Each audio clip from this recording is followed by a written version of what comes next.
Guys, si Marina Lisandro, o sa totoong buhay ay si Jessica Radcliffe, died July 8. At dahil ito nga pala guys ay kinain ng sarili niyang alaga habang siya nagpe-perform ng live, ay kinain siya ng alaga niyang orca. Yun nga guys, sa tinagal-tagal niya na inaalagaan yung orca na yun, ay doon pa siya kinain. Sa kadahilanan daw na buntis yung babae na nagpe-perform na si Radcliffe at may naamoy yung orca sa kanya.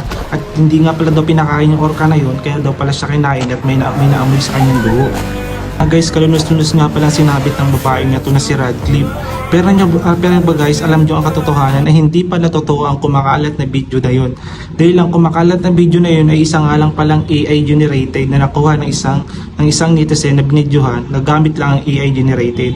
Ayon kasi dito guys sa pinagtatrabahuhan ni Radcliffe na wala daw nakitang police report o Marines Park statement na nakita sa mismong pangyayari ngayon kung totoo daw o hindi. At ang sabi daw dito ay ito nga lang daw pala ay isang AI generated lamang at walang katotohanan kasi walang nakitang report ang mga pulis. At ayon sa pamuno na pinagtatrabaho niya, hindi daw pala totoo yun. At yun lang guys, para sa kumakalat na video na yun guys pala daw ay hindi totoo at isa lang ang AI generated.